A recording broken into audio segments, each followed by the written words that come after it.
Political analyst, Raman Malik, political analyst. First question to Shazia Ilmi. Shazia Ilmi, why didn't you complain? Why didn't you say that you deserve to get more? Why didn't you bank on the exit polls? It was your fault.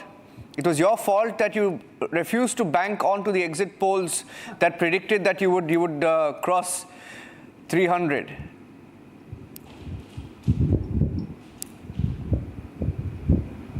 Well, the fact of the matter was that when we were talking about crossing 300, it was the same exit polls which gave us this verdict. But what happened eventually? And that was hauled and lauded by the Congress party. And now when it's reversed and when there's a reversal of fortune, what happens to these people? They go like crying babies, like complete sore losers.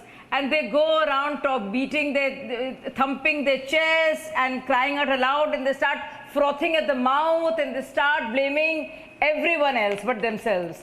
While they congratulate National Conference, which has won indeed very well, and it's a stupendous victory, and I'm happy to concede that and give it to them.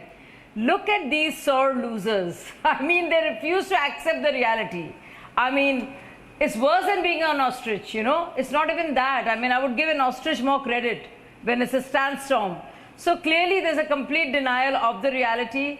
There is always, mocking of democracy. There is indeed the same old excuse of EVMs being hacked, tantra being used. But the fact is they don't have any faith in Jantantra. And this Jantantra has rejected the absolute fabricated lies and conspiracies sold by this dukan called Congress ki dukan. It is like, no, it's reject. So there's a seal, rejected. You know, like a visa reject, it's been rejected. Congress has been rejected and they can't stomach it. It hurt, they can't imagine. Look at the arrogance. Just look at the arrogance. Just look at where these people are living. Look at in the ivory towers they live. They have a complete disconnect. They want to make their narrative. They want to create a narrative. And when the reality is different, they start crying like little babies. Oh, how can this happen? So I think I just feel sorry for them. No, I've actually come across a lot of... credibility is even... Yeah, Shazia, actually I've come across a lot of statements of Congress leaders, not members, leaders holding different positions in the Congress party in Haryana. They're openly speaking about the Congress leadership. They're speaking about people like K.C. Venugopal. They're speaking out against people like Surjewala. They're speaking out against these people who have, been taught a lesson again and again. They say that it's internal sabotage, but none of that is being addressed. Instead, Ashwini Mishra, look at some of the comments that have been made, right? I'll just read out two for you.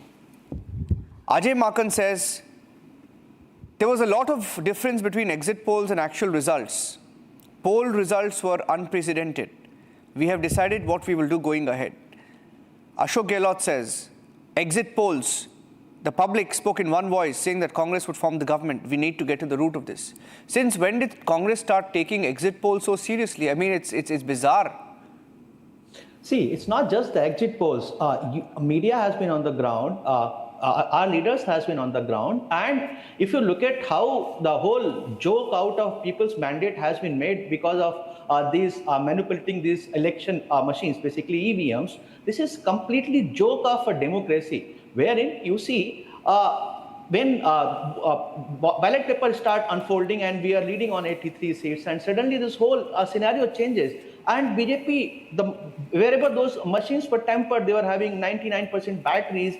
If you think about a scenario, if a machine is used, how can a machine has been charged 99%? All those places where machine was charged 99%, those are places, constituencies where BJP has won, and that has been the questions Congress always been raising. If you're really transparent about this, answer these questions as well, which is genuine questions. But BJP will not take those questions because